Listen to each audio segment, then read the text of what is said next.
はい、スルリの関です。はい、今日はですね、皆さんの問い合わせが多かった81だし、そのですね続編ですね。81だしっていうのは、おかずのおだしっていうことで何本か紹介させていただきました。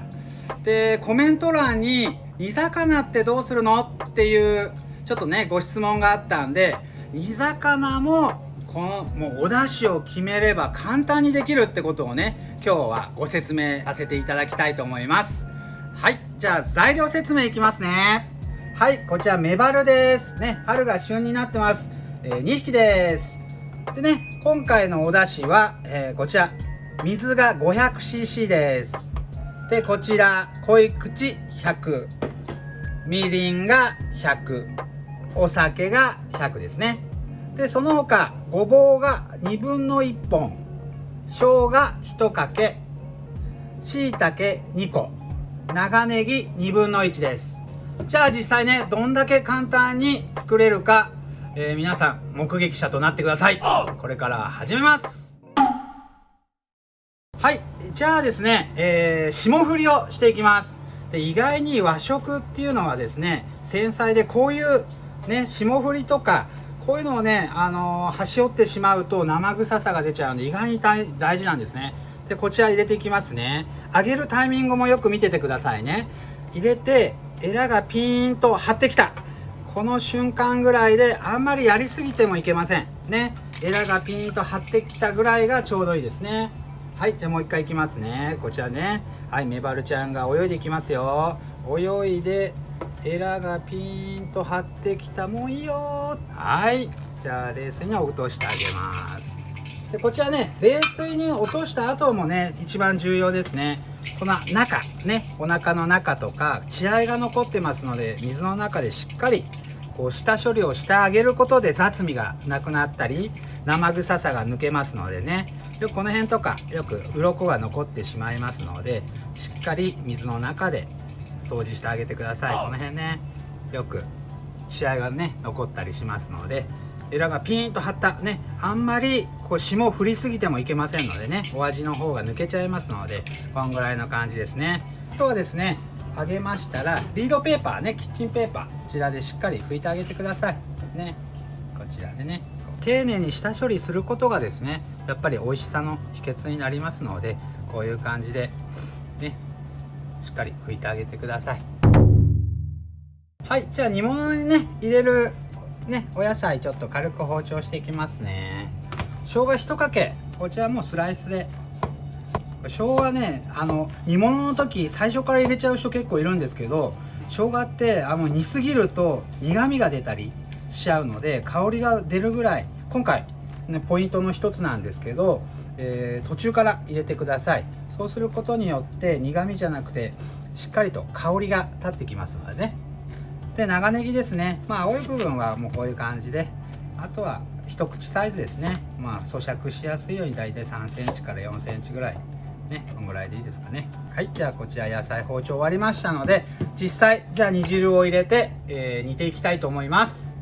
はい、じゃあ本日のね、ポイントの一つですね。煮物って結構皆さん失敗しちゃうのが、作っているうちに味を足してどんどんなんか味がわからなくなっちゃうっていう声をよく聞きます。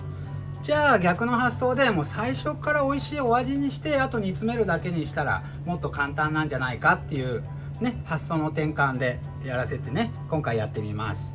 で、水ね500に対して、あとは100、100、100ですね。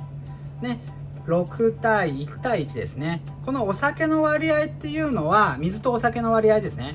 今回は5対1ですけど、お魚の脂の乗りの具合によってね、酒を2にしたり水を3にしたり変えていきますね。今回はメバルということで5対1の6対1対1の煮汁で作っていきますね。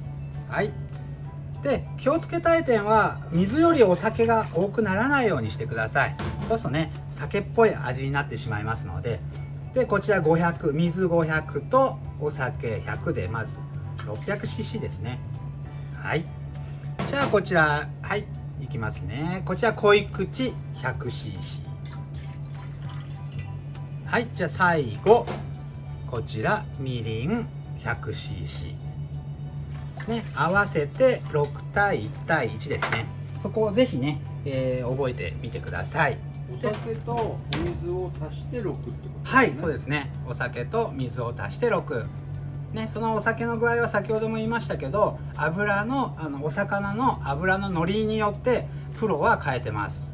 今回はこのまま5対1で6でやらせていただきます。でこちらのね水の量っていうのはだいたいお魚入れた量の2倍ぐらいのお水ですね。で沸いたらお魚入れていきますので、まずこのまま、沸かしていきます。はい、じゃあひと煮立ちねしてきましたね。見てください。そしたらメバルとお野菜を入れていきます。はい、じゃあこちらですね。ひと煮立ちしましたね。はい、美味しくなってください。はい、だいたいお魚のね量の2倍の煮汁を入れてください。でこうごぼうとかね、もうこのままごぼうとネギ、生姜以外入れていきますね。先ほども言いましたけど、生姜最初から入れちゃうと苦みが出てしまいますので、生姜は、もうちょっと煮立った後に入れますね。でとにかくこのねよく煮魚にこのネギ、ごぼう、しいたけよく入れます。なんで入れるのかなって、やっぱりうまみが出てきますね、煮ることによって。そして煮魚のお魚と相乗効果出ますので、相性いいんで入れてください。であとですね、こちら尻尾ですね。このままやると、結構鍋肌にくっついてしまうので、ね、ここ鍋肌にどんどんこう煮詰まってくるとくっついちゃうんで、こういうねアルミホイルをこういう感じでくっつかないようにねしていただいて、このね尻尾の下につかないように入れてあげてください。であとはねアクを取りながら煮詰めていきたいと思いますね。ここまでずっと強火でやってくださいね。強火でだんだん沸いてきますね。したらアクをこう取りながら煮詰めていきますね。もうこれ煮詰めるだけなんで本当に失敗しませんよね、これね。意外に煮魚って難しく皆さん考えるんですけど、本当に簡単なんでぜひやってみてくださいね。でね、ちょっとこう落とし蓋、今日は銀紙で落としていきますね。こちらはね前ももう復習です。何回も言ってます。落とし蓋することによってね対流しますんで、しっかりとね火が入りやすく回りやすくなりますんで、落とし蓋してください。で火加減ですね、吹きこぼれない程度にね、強火から中火ぐらいですかね、中火ぐらいにしてください。こういう泡がこうふつふつとしてる状況ですね。この辺見てください。である程度またねこう詰まってきたら、ちょっとこう煮汁を回しかけながらこう仕上げていきますね。美味しそうに仕上がりそうですね。でこの泡ですね、泡見てください。これまだね糖度が、この料理人はこの泡の大きさと泡の色で、味見なくても大体分かりますね。大体煮詰まってくると糖度が出てくるんで、この泡がだんだん大きくなってきますね。あと見比べてください。で煮詰まるんで泡が濃くなってきます。で毎日作ってるともう本当にこの泡の大きさと色の濃さで、もうこうやって味を見なくてもね大体もう想像できちゃいます。で今回やってほしいのは本当6対1対1をね覚えていただいて、もう頭に6対1ってどんぐらいの味かなってぐらいなってくると、もっとねお料理応用が効きますんで、まずねそのベースの8対1対1、おかずのベースのお出汁で、この煮魚の6対1対1、これまず2つ覚えてください。もうね覚えていただいただけでおかずのレパートリーが一気に広がっていきますんでね。はい、じゃあしばらく煮詰めていきたいと思います。はい、じゃあこちらですね、煮汁、そうですね、こんな感じですね。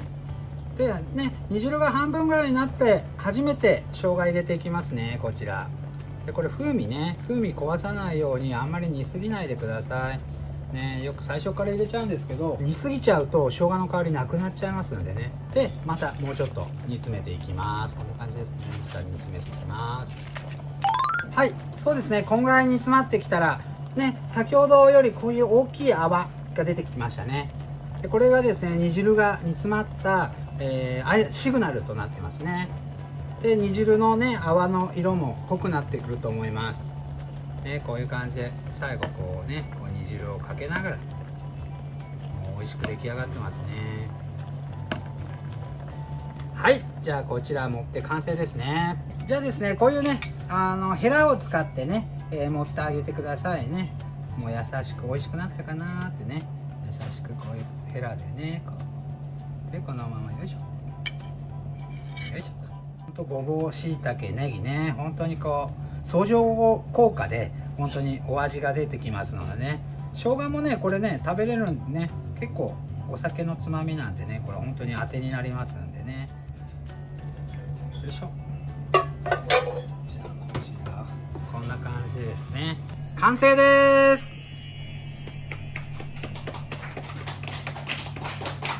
はい、ぜひ作ってみてください。失敗なしです。じゃあ試食コーナー。はい、ありがとうございます。はい、今日ね、メバルで今日ね、はい、春の旬のお魚になってますので、はい、ぜひ食べてみましょう。じゃあ早速いただいてみたいと思います。いただきます。このですね、味も染みてすごく美味しいですね。やっぱり後半生姜の香りがすごいしますよね。すごく生姜の香りがふわっという感じで。今回ね、霜降りをやっぱりね、下処理をしっかりしたことによって生臭さがないのとね、生姜の入れるタイミングですね。あとはもう6対1対1、もう本当に煮詰めただけ。どうですか？すごいですね。プロの味ですね。いやもうありがとうございますね、お野菜も食べてみてください。はい、じゃあネギも汁吸ってとろっとろで美味しいですね。これあれですかね、人参とかでもいいんですか？まあそうですね。春だったらタケノコとかね。ああ、いいですね。小さめの大根とかでもいいかもしれないですね。そうですね。でも本当にね、煮魚って本当に難しいって考えてる人多いと思うんですけど、本当にもうね、血を作って煮詰めるだけですので、はい、じゃあ簡単ですのでね、ぜひ皆さん作ってみてください。ありがとうございます。ごちそうさまでした。